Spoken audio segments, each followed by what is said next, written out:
seemingly were fine for generations don't seem to work anymore. The data I saw suggested only 18% proficiency in math. It's not sustainable. We're paying more and more for, I think, inferior service. I don't think we're in a true capitalistic system. We're in a crony capitalism system. Of that 5 trillion, 1 trillion is just to service the interest on debt. So we're in a critical window here between now and next fall on how you end up with a futuristic system that isn't reliant on just control by governments. Brett Rentmeester, founder and managing director of WindRock Wealth Management. It's a true pleasure to host you on Palisades Gold Radio today. Thanks for having me. Brett, really excited to dive a bit deeper into your framework for what's happening in the world right now, which seems to align very closely to this fourth-turning style thesis, and perhaps also how one can allocate their capital to weather the storm or even benefit from these times of great change. And I think that is exactly where we should start. Why do you believe, Brett, we are in or at the cusp of these times of great change? Yeah, well, I think we've been feeling this way for a while, and the warning signs have been here. It's always a question of kind of like the avalanche, like which next snowflake, is going to create the avalanche. You don't know, but when the slope's unstable, and you can kind of identify those things. So, I think if we take a really wide lens on where we've come over a long period of time, I think it's important to note, first and foremost, that, up until the mid 1970s, real wages were going up for the average worker.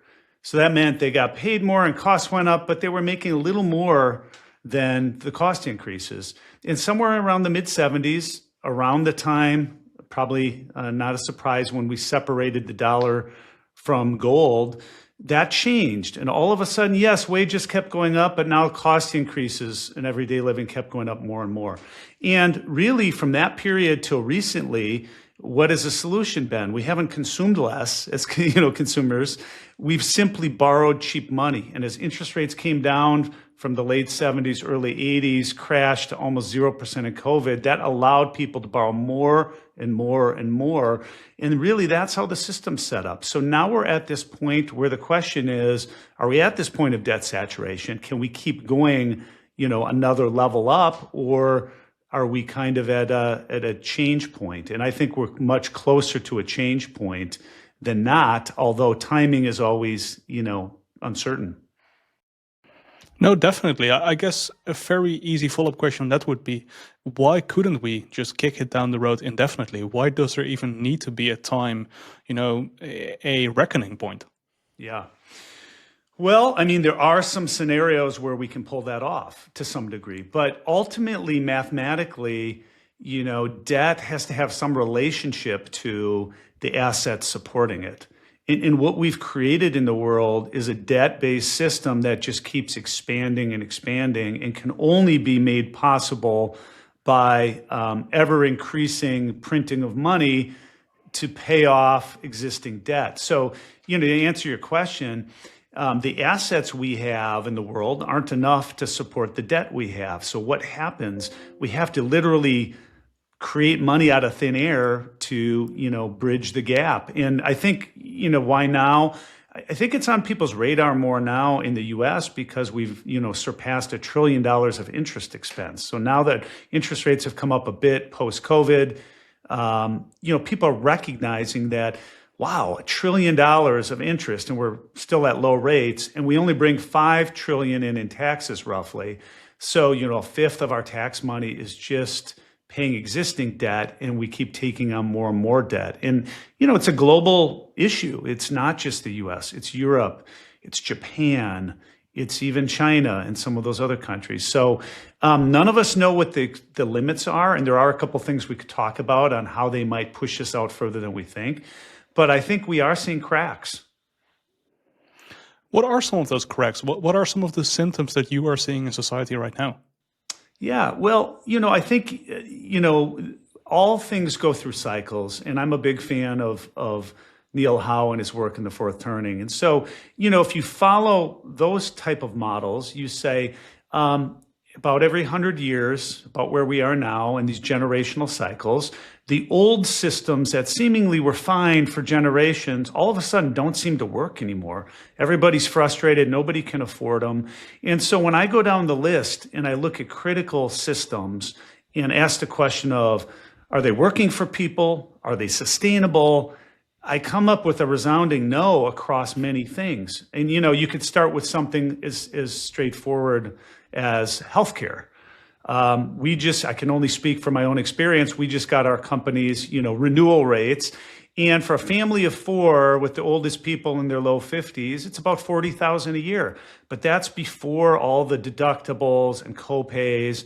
And, that's for a sickness system. It's not health. It's not wellness. It's not sustainable. So you've got that in medicine. You've got education. Obviously, college education has gotten tremendously expensive. And I don't think people realize this, but the median or the middle income in the United States is about $52,000. So on a median income, in-state tuition without room and board is probably in the neighborhood of $12,000 on average. You go out of state, it's closer to $30,000. You go to an elite school, it might be $60,000 or $70,000, and that's just tuition. So add another $20,000 or $30,000 for food and room and board. And it's not just college. It's not just parents with newborns worrying about what happens 20 years from now. It's K through 12 education in all of these areas. Are people getting good results? It doesn't seem like it. I looked at data in Chicago for the last 20 years. It's the area we're in. The last 20 years, the growth in administrators is up at roughly 50% on the data I was looking at, where the amount of teachers are up 8%. So we're adding layers of bureaucracy. And in the Chicago public school system, the data I saw suggested only 18% proficiency in math. And people can feel like this is free. I don't pay for it like I pay for college, but you do. Real estate taxes keep going up in all these markets, right? And if not real estate taxes, if you're a renter, rent keeps going up. So the point is we're paying more and more for, I think, inferior service in all of these key areas. And so the fourth turning, one of the key insights is people lose faith and trust in old systems. And those are just 2 examples. Today's episode of Palisades Gold Radio is proudly brought to you by our parent company, Palisades Goldcorp, Canada's leading junior resource investment vehicle, trading on the Toronto Venture Exchange under ticker symbol PALI, with equity and warrant positions in over 200 companies, ownership of mineral projects and royalties, and a significant stake in newfound gold. Palisades offers investors powerful, leveraged exposure to precious metals, uranium, copper, and other critical minerals. Palisades shareholders directly benefit from our team's extensive industry knowledge and access to deal flow, opportunities historically reserved for a small group of investors. To learn more, visit us at palisades.ca and join us in our mission to level the playing field for investors. Now, back to the show. Yeah, that's incredibly insightful. Also an incredible duality that you have an increasing cost of these institutions while the quality of the service is going down. One follow-up question I have for you, Brett, is how much of this is coming from demographics? I was doing a bit of research before this interview online, and it seems there's no countries, if you look at birth rate trends, almost no countries in the world that have an increase in birth rate. Every single one is collapsing. There might be 2 or 3 or 4, a very low number. Of course, populations in some countries are still increasing, but a lot of them are trending downwards. We have these enormous welfare states, but we kind of forgot to pay for them. How much of a driver is demographics for them? Yeah, it's an excellent observation. And I think it is a major component to this debate because, again, the old systems, the system setting up Social Security in the US in the 1930s was all predicated on a pyramid. It's kind of a pyramid scheme, right? How many people are retired versus how many are working, and how many of the working have to support every retiree for Social Security. And for a long time that worked. Now you look at the numbers and it's something like 2.6 workers per retiree trying to support that system. It doesn't work, and I think some people believe that we've used debt to paper over this demographic issue because so many of our systems are based on this demographic, just more people supporting the system. But I think that is changing, definitely in the Western world. You see it in Japan. Japan's kind of been on the front and center of this really since the early 90s. And there again, you ask the question of, well, how far is too far? Like, can they just keep printing money out of thin air? At some point, if history is a lesson, if you print too much money, people lose faith. Well, first of all, if you print too much, it's not as valuable. It's like any other good, that you might buy. If it's plentiful, it's probably goes down in price. And that's what we're doing to money. And if it's so plentiful that people lose faith in it, then there actually is a run on the system. And I think that, I'm not saying we're at that point, but that's what I worry about more. I don't worry about this slow grind of inflation here and there. It's not good, but it's not society changing. We have plenty of examples from history. You can go as recently as Zimbabwe, which at one point was a very wealthy nation. And I have it in my office if I could turn the screen, but they got to a point where they printed a piece of paper that said $100 trillion on it. And, it seems like madness, but the point is things can get to that point. If people lose faith in the system, acknowledging that the system we've built, and we can talk about it more, is not based on sound money. It's a paper system that requires constant money supply growth to feed the beast, so to speak. You get concerned, right? Definitely. Perhaps we should talk a bit about more, and perhaps you can unpack that a bit more. I think this might not be a shocker for most viewers here, but definitely for the generalist investor or the generalist person just walking on the street, that money isn't really backed by anything is a foreign concept. That's right. That's right. And I'd recommend, some people see this as a conspiratorial book. I don't. I think there's great lessons in it. There's a book, The Creature from Jekyll Island, which is the story of the creation of the Federal Reserve in the US. And of course, before that, there were other central banks in the world. But when you really step back and you think about our monetary system, where does money come from? We have this, I think most people, to your point, have kind of this naive perception. Like if I go to a bank to take out a loan for a mortgage and you have your money in the bank, I'm thinking, well, the bank's using part of your money to lend it to me. It's like an allocation of capital. But that's not really what's happening. For the most part, what's happening is banks are part of the central reserve system, or fractional reserve, meaning they really only have a fraction of the money in the bank. So money is lent into existence. And when you can understand that concept, it's like, okay, I go for a loan. There was no loan. They just created out of thin air and start charging me on it. You realize it's a paper system that we're in today. Now, if you go back in history, a couple hundred years ago, we had a monetary system. Gold and silver aren't perfect, but they're scarce. They take resources to get out of the ground. And it gave people faith and confidence that there was something there. And post-World War II, we had that system. Generally, it was agreed in the world that the dollar would be exchangeable for gold, at least for foreign governments.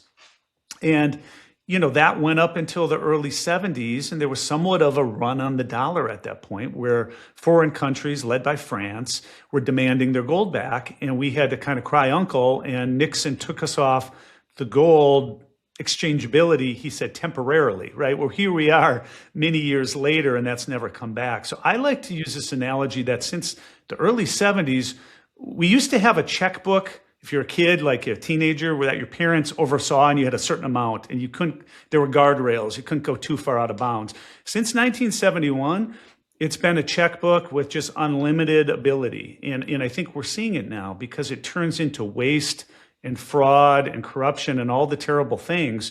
And so a lot of people don't understand how important sound money is, or having something that actually backs a system of paper to give people faith and confidence that it's not just, confetti. No, definitely. And that decoupling was actually incredibly recently, just over a couple, just a few years, over 50 years ago. You mentioned earlier this debt problem that we have, as well as a trust problem in fiat currencies. Do you think that is what driving this central bank buying that we have seen of gold specifically? Not really, well, they're stepping away from the US dollar, not towards a different fiat currency, but gold specifically. Well, central banks have always had gold as a component of what they own. And you're right, that's accelerated in recent years. Part of it is due to a rule change, Basel III, where historically they could have gold, but it wasn't treated as a top, tier one asset that could be lent against in the same way other debt from other nations was. That changed this year. So I think that's part of it. But I think in the back of most countries' minds or central banks' minds are is if all else fails, they could always reback the system in gold if they had to. They don't want to. The central banks don't want to. That's not their system. Governments don't want to. Politicians want to spend freely without constraint. But I think most citizens would welcome it because we would rather have something we can rely on that we know we can save. And I'm not just talking about the uber wealthy, like the average person can save money and it can store its value.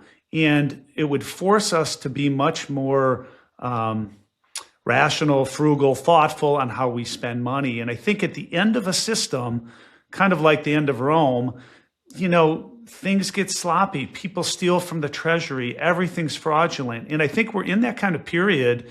I don't think we're in a true capitalistic system. I think we're in a crony capitalism system where money's flowing to the highest bidder. It's being squandered in every direction. And I just worry that if things get bad, capitalism will be blamed, when I don't think it is capitalism. I think it's crony capitalism. It's the idea that, we're giving people huge preference and having all this fraudulent activity.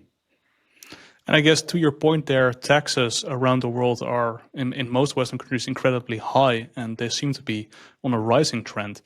If more and more of your capital is going through your government, how much of it is still a capitalist system? That is, of course, very prone to corruption. That's right. I think a lot of people would say, I'm willing to pay, quote, my fair share, something that benefits local society and keeps roads and other things moving. But I think the feeling is it's all being squandered. And furthermore, the math is so big. And let's just lay this out for a minute. We were talking about it a little bit. The U.S. brings about $5 trillion in tax receipts every year. Your money you bring in, that's kind of their revenue. That's what they have to pay down debt or use to spend, right? Of that $5 trillion, $1 trillion is just to service the interest on debt. And that could go much higher if rates went up, right? But $1 trillion, just take off the board. Another pushing $2 trillion are just shortages of, of a deficit, meaning we have a budget, but we're outspending it by about $2 trillion a year, plus or minus. So, that plus taxes takes $3 trillion off. You have $2 trillion left.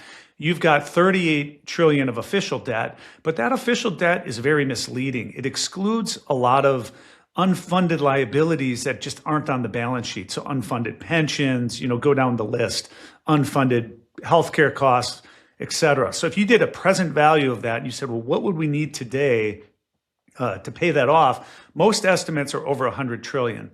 So you've got kind of 3 trillion free and clear from your tax receipts against 100 trillion of liabilities that are growing. And the 3 trillion, as we know, gets eaten up by the military and a couple core things with really nothing left. So I don't believe you can tax your way out of this. I think it's the wrong attitude. And at this point, if the U.S. tried to tax their way out of it, we'd become more like Europe. And I think business would end up in Dubai and other low tax jurisdictions. And we even see it in the U.S., right? At a state level, people are fleeing the taxes of California and New York and Illinois. And where are they going? They're going to Tennessee with a 0% tax rate. They're going to Florida. They're going to Texas. So, I think even if you tried to tax yourself to prosperity, which I don't think is possible, capital can move around the globe. No, definitely well understood. You mentioned earlier real wages used to go up, or at least something along those lines. Of course, they haven't really been going up substantially in a long time. How much of that is an allocation problem where redistribution isn't going well within the United States or Western world in general, versus how much of that is a problem of not really growing the real economy and deindustrializing and hollowing out the industrial base? Yeah, that's a good question. I honestly think the deepest root cause of it is not having sound money. And the reason I say that is take a worker that's working and kind of just getting by.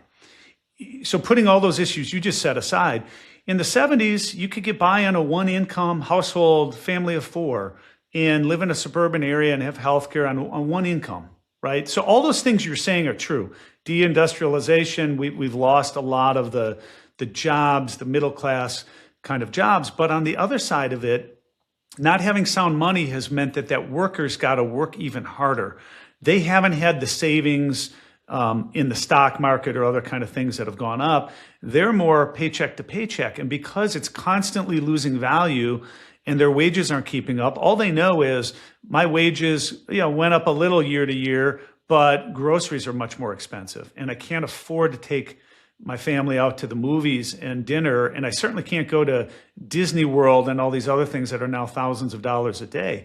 So, I think a lot of people aren't connecting the current problems to this root cause of money. And I think that the math is so big now that we have to come back and bring this into the discussion of, can we return to sound money? What would that mean? If we don't return to sound money, where does that lead us?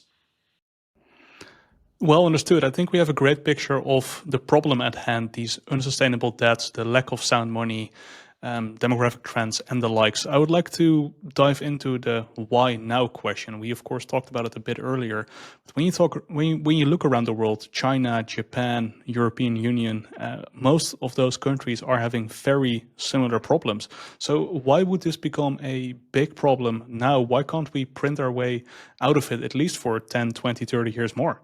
Yeah. Well, I think the general thought would be because we're at a point of debt saturation, where everywhere you look, companies are levered up, individuals are levered up, governments are levered up. We don't know how far that can be pushed. But I think one of the pieces to the inflection point are, from the late 70s, that period we were talking about, early 80s, we were at pushing 20% short-term rates in the US. That fell to almost zero during COVID. And now interest rates have turned a corner. I know we're in a cycle where the Fed's reducing short-term rates, but it's not really bringing long rates down. So we could get away with a lot of bad behavior as interest rates were crashing, because you could just take on more debt and the interest rate costs went down, even though you had more debt. I think the inflection point is that's not happening anymore. It's not happening in Japan. It's not happening in the US. Could there be one more crisis where interest rates come down wholeheartedly? It's possible, certainly possible. But I think the reality is we're saturated with debt. We have to print money globally to service the existing debt. And interest rates seem to be, as we look out, not necessarily on a 12-month basis, but over the next 3 to 5 years, on an upward trajectory. So that tells me the math's going to get very difficult. Now, there are some things that could postpone this. I think one of the more novel things that the Trump administration is trying to do is allow stable coins, be endorsers of cryptocurrencies, but more importantly, stable coins. Tokens that can be issued not just by central banks, but maybe by any company in the world that are issued, but largely have to be backed by US treasuries. So could they unleash something, at least from a US perspective, where all of a sudden the demand stays high or even goes up for US treasuries by kind of unleashing what we've come to think of as banking, just coming from central banks and the registered banks, to, Apple coming out with a token that's backed in treasuries, or Amazon, or all these tech companies, as an example. So there are things that could prolong this, but I just think we're at a critical juncture where either you're going to see those things and they've got to take root and these things better start happening, or the analogy of the Titanic is going and the iceberg's right ahead. And if you can't adjust quick enough and big enough, there's probably going to be a collision. Well understood. And of course, it's always incredibly hard, if not impossible, to predict these things. And I understand you don't have a crystal ball either. You can view the trends and, see this crash course occurring. But when the crash exactly is gonna happen is incredibly hard to time. I think that's right. And, the only other thing I'd add is we obviously have seen great performance in things like gold and silver, and even the miners, gold at 4,300 and silver at roughly $64. I think gold's up, by my measure, a day ago, 60-some% on the year. Silver's about double that. The miners are even more, at about 140% the basket we look at. So, those could be other indications that we're closer to an inflection point. As you brought up earlier, central banks are buying more gold. Yeah, it's part of their mandate, but they've certainly ramped it up. Now gold is getting the gold, silver, hard assets, but more specifically precious metals are getting the attention of more of the investing public with the performance they've had. Is that an indication people are losing faith? It's probably some indication of that. I don't think it's at a critical tipping point yet, but we could get there very quickly. I would love to now dive into how will this actually play out, Brett? Well, I think there's two paths. I think path A is, I'll call it proactive change, which would be very hard to execute talking from a US perspective, based on our political system. Put politics aside for a moment, as Trump is a polarizing figure, just pretend you just put somebody else in office, not a Democrat, not a Republican, just someone to solve the issue. The mandate was solve this. And you put them in and they say, whoa, we're spending $2 trillion more a year than we can. We've got $100 trillion in obligations. What can we do? It's a pretty painful medicine that has to be taken to cut things back and pull in costs, and at the same time invest in a future where we can be leaders in AI and robotics and some of the things we're doing. It's a real delicate act. So I think if you could get policy driven that invests in the future at a time where people are still willing and able to accept US dollars the way they have been, there's no loss of faith in currency. I think it is the right idea to invest in the future and try to reshore strategic businesses here. But if you can't cut out the fraud and just the waste, and of course we see it in all these social programs, but back to healthcare. I've had times where I've gone in and like for an MRI or something and said, I said, what's the cost? And they give me some kind of insurance thing. They're like, what if I pay you in cash? And it's a fraction of, what they're going to bill through insurance. So unless somebody can really figure out a way to just really right-size these systems where there's an incentive for everybody to save money and provide the best value for the least amount of money. So can we do all that? Yeah, maybe, but it would take massive resolve at a national level.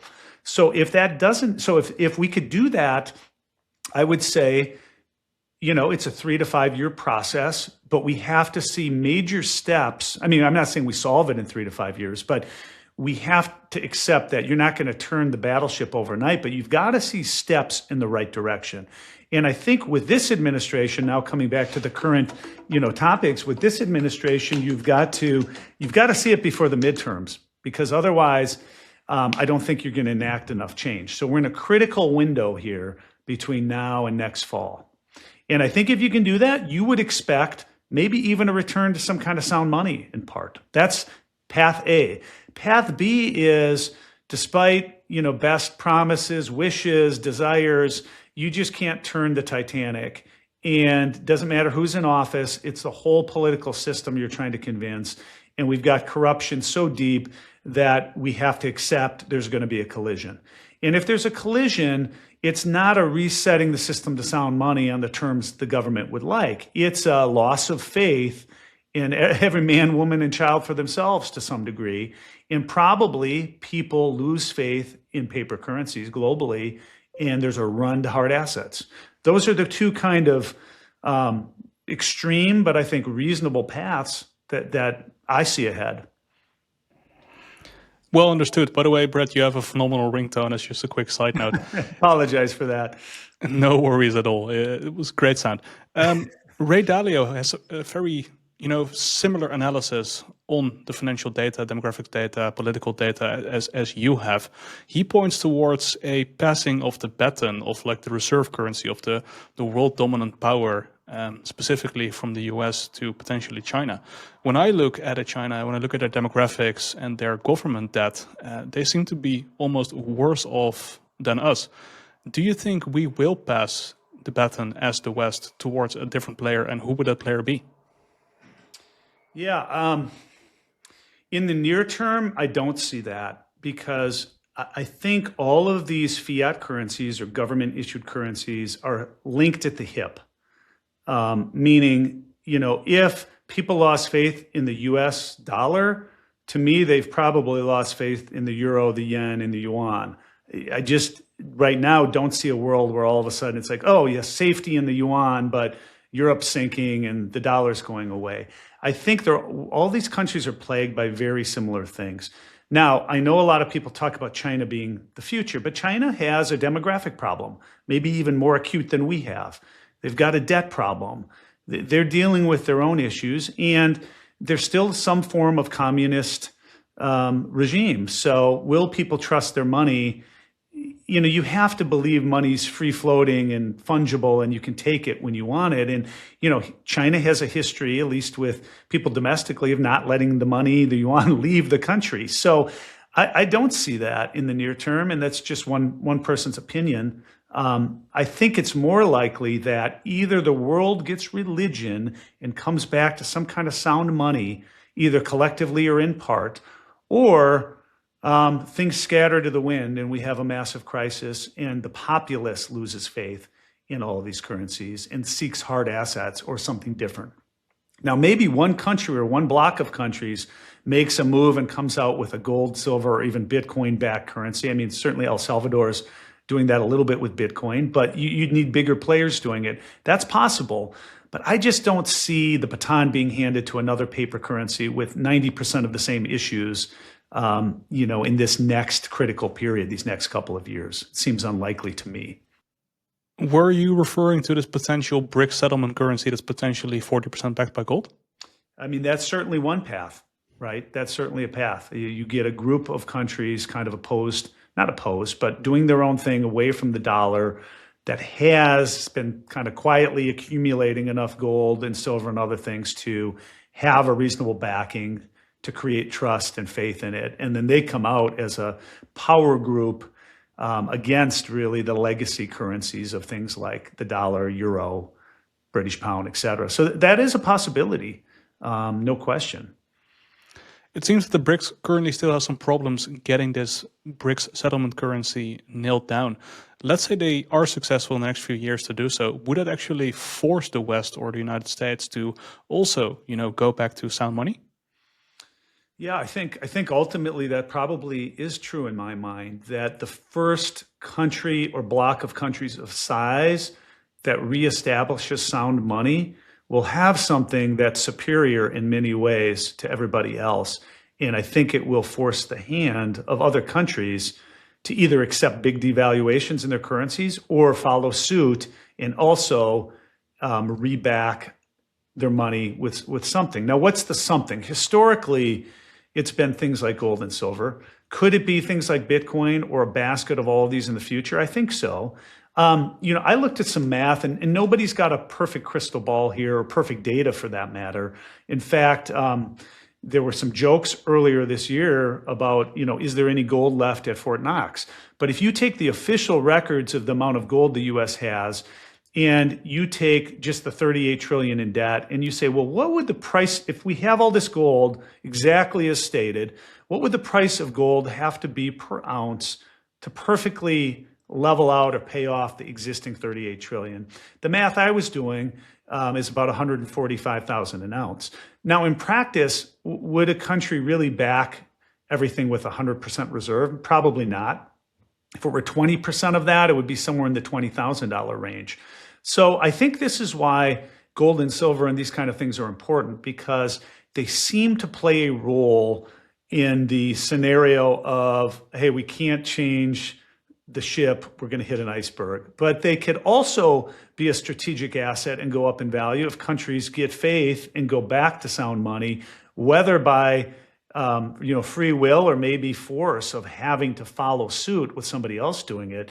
You could have a scenario where all of a sudden, at least the physical gold and silver are pretty scarce and going up massively in value, which is another topic of, having the physical metal versus just a paper promise that may or may not, match what the hard asset does. No, definitely. And those ratios between physical and paper, how many ounces of gold are being traded on each, are just mind-boggling to get your mind around. What do you think of tokenized gold, for example, Tether Gold is the most well-known version of this. It's kind of a private currency that's backed by gold. Do you think that this technology has the potential to become, well used enough that that could be the return to sound money that you're talking about? Yeah, I do think, ultimately the system that works best is bringing gold and silver to some degree back into the system, but having some tokenized system where you can verify that the gold and silver are owned, but we trade it. We're not carrying around gold coins. We're simply acknowledging that it exists, and we know that because it's blockchain enabled and it can be proved, and we're trading a tokenized version of it. I think that probably is the path. And I would like it personally, as kind of a freedom guy, to see that be decentralized and see individual companies and others come up with systems like that, as opposed to just a government solution where somewhere down the road they could change the rules again, or even have a central bank digital currency. Like, okay, they roll out a gold-backed system and it's sound money and everybody thinks it's great, but then 5 years into it, it becomes kind of a controlled central bank digital currency where it's like, well, oh, you wanted your access to your money? Well, you better do this, this, and this. Otherwise, we have a problem. I think that's the fear. And that's why the promise of what cryptocurrencies bring, or decentralized blockchain, is exciting, because I think it's a huge part of the equation personally on how you end up with a futuristic system that isn't reliant on just control by governments. And I would love to see the world move that direction. Well understood, Brett. Let's say 5 to 10 years from now, how likely do you think it is actually we will see a certain type of gold remonetization, either BRICS settlement currency, the US dollar remonetizing, or tokenized gold being dominant in everyday use? How likely do you think we will see that over the next 5 to 10 years? Yeah, 5 to 10, I think it's a pretty likely scenario, because again, just take the math of these debts and these obligations and the breaking point people are feeling of education and healthcare and groceries. And we didn't even mention it, but just assets. If the median income is $52,000, the average car now is about $52,000. Whole year of wages without even having paid tax on the wages. Homes, the average starter homes, now in the $400,000 or $500,000 range in most markets. Like, all of these things are becoming unattainable. And I think you're going to get a populace that is more and more dissatisfied. So I think we are moving towards that, barring some massive proactive change.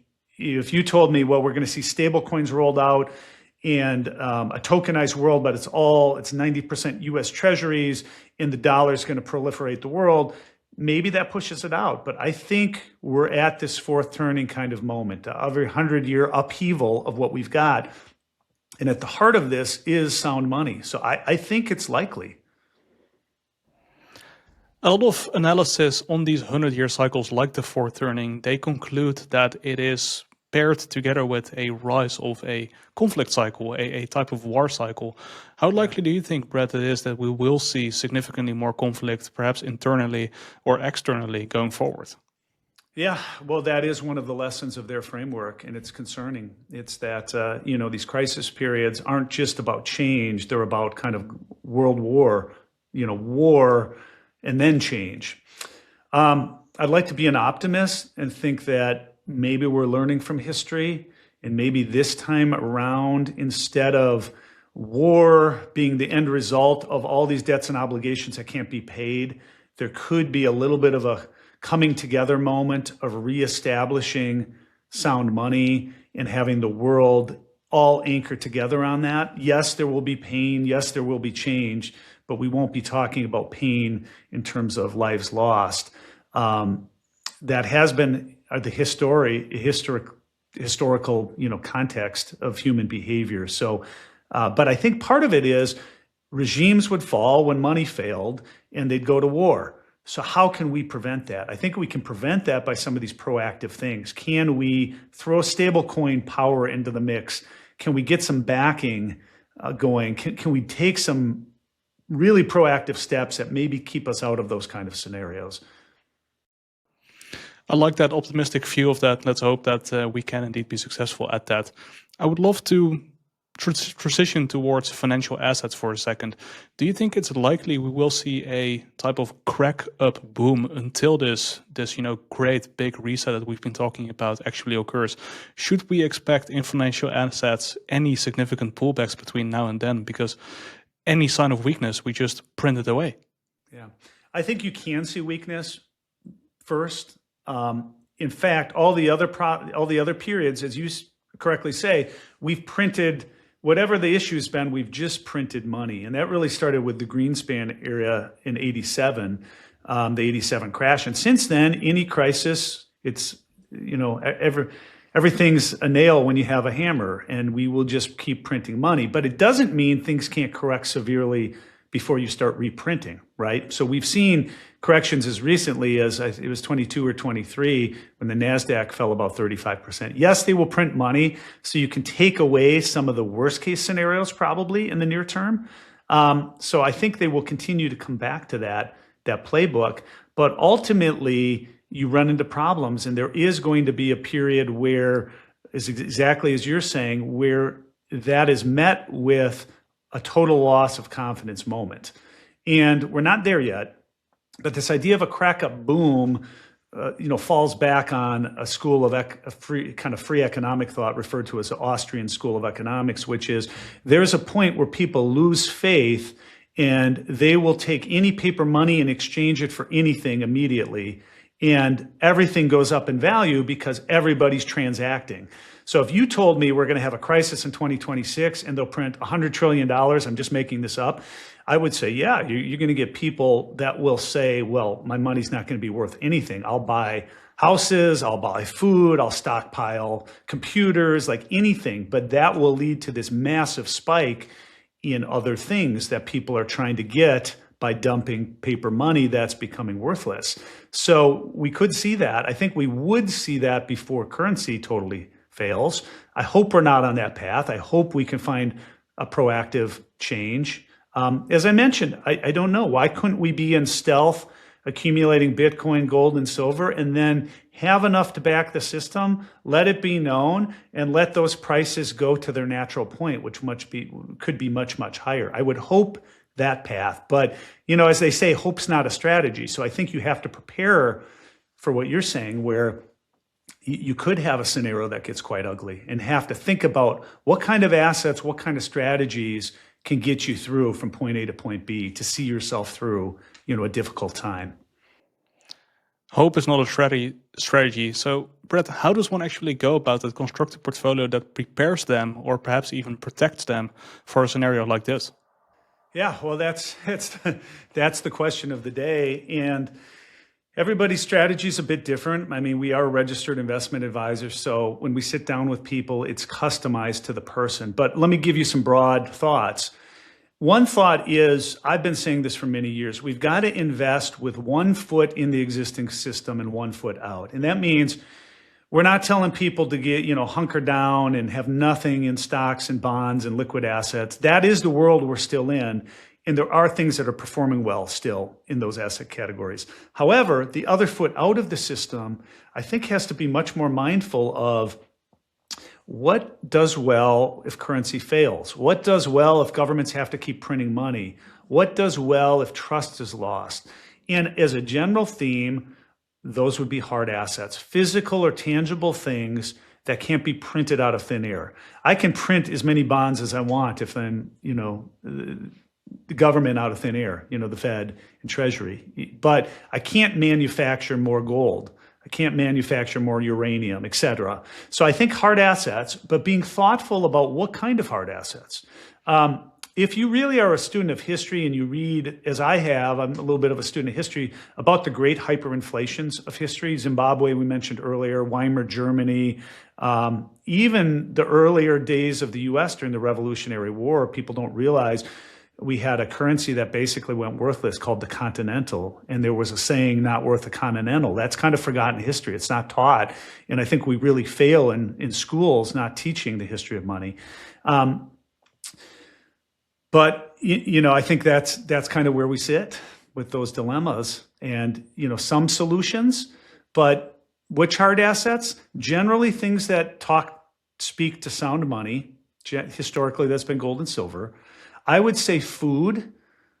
Farmers in some of these scenarios and some of the hyperinflations did well because they had necessity goods that everybody needed. And probably third, the right kind of shelter. People need to live somewhere. The right areas, the right rental real estate. This is very, dependent on area and, demographics and all these other things. But that's a triangle of necessity goods that's gotten people through trouble. Sound money, food, shelter. I'm not saying those are the only pieces of the equation, but if you want to break it down into something real simple, I think that's a framework to think about. Definitely three great places to start building a portfolio to weather a storm like this that we're outlining here. How do you think of equities as a hard asset? What is the importance of quality of the equity and the price that you pay for the equity for it to be considered a hard asset as well? Well, clearly most businesses, publicly traded businesses, have assets, right? The tech companies have more intellectual assets and technology, chips and things like that. And of course, you've got companies that own hard assets, whether you're talking about, integrated oil companies, they've got oil in the ground and they've got pipelines and a lot of other things. And of course, we were talking earlier about gold and silver miners. These are people producing and pulling metals out of the ground, and they sit on very real assets. So I think, there are ways to play this in the public markets and to be thoughtful about companies and what actual assets they own on a look-through basis and whether those assets today are, reasonably priced, overpriced, or maybe undervalued. But in general, if you're getting to the extremes, if you're talking about something where people lose faith in the system, I'd say the lesson of history is the stock market will go up, but it won't go up to get you ahead of inflation. It might keep up with it. That's why we've seen historically, the Zimbabwe stock market soared during their period where people lost faith in the currency. Did people get ahead though? No. The same thing happened in Venezuela and Argentina. You can look at all of these situations. So it's a better place to be in that scenario than sitting on just paper money or bonds. But I think it's inferior to probably gold, silver, and other hard assets in that kind of scenario. And let me just reiterate, this should not be construed as investment advice. These are just kind of broad parameters to think about. I think people ought to talk to their investment advisor or trusted counsels about these things. But these are general parameters to think about. Of course, no, definitely, Brett. And talking about your personal opinion, continuing that trend, platinum, where does it fit in the line, for example, with gold and silver? Would you put it there? Yeah, I would put it in that category. I think most of our focus has been on gold and silver historically, but I think, there's no doubt that platinum, maybe even palladium, they're in that kind of precious metals category. And just speaking to platinum, it's not at its all-time highs. So I think in this kind of world, you want to look at, are there relative values out there? And if I can buy something that's not at an all-time high, I generally feel better than chasing something that's made new highs. Now, it doesn't mean the things that have made new highs are done. Gold's at a new all-time high, silver's at a new all-time high. I believe the catalysts for those, continue on. So it's not that you can't buy things that are at all-time highs. It's just that it's not the no-brainer that it was when things were much, depressed 2 years ago. So I think you'd think of those in a similar category, but probably think to gold and silver as more core monetary metals that people historically have used if their concern is related to currency issues. Brett, I would love for you to talk about WindRock for a second. How and where do you fit in all of this? Yeah, we're kind of an interesting business model in that we're a registered investment advisor. So similar to many competitors out there that are giving investment advice, our focus is on high net worth individuals. But we're very different in that we let some of this framework dictate portfolio positioning. So I'll give you just one example. Back during COVID, when interest rates went to almost zero, I talked to a number of people, looked around. Most investment advisors and big investment firms were still recommending a fair amount of money in bonds. And we kind of said, why would I lend money to somebody, take a risk to get it back for almost no return? Or in the case of Europe, there were negative rates. You were paying to give your money to someone else. So we would in periods like that, move heavily away from those things and do some more novel private lending or other things.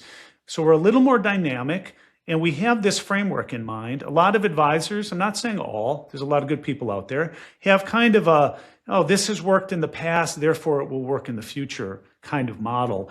And I truly believe we're at more of a fourth turning period, whether that's now or in this next chapter years ahead. And I think it requires a more creative, thoughtful, and dynamic way of investing. So we will still do the normal things, but we will add elements of some of the things we're talking about today. Well understood. Brett, thank you so much for your time and insights today. I really appreciate it. Thank you. This podcast is for general information purposes only and does not constitute investment advice, an offer, or solicitation to buy or sell any securities. The views expressed are those of the host and guest and do not necessarily reflect the views of the company or their affiliates. Guests on the show are not compensated for their appearance. Certain discussions may include forward-looking statements subject to known and unknown risks and uncertainties that could cause actual results to differ materially. Listeners should do their own research, consult a licensed financial advisor, and not base any investment decisions solely on the information discussed. For a full disclaimer, please visit our website, and for full disclosure and risk factors of any companies referenced, please see full available disclosure and risk factors on their CEDAR Plus at www.cedarplus.ca.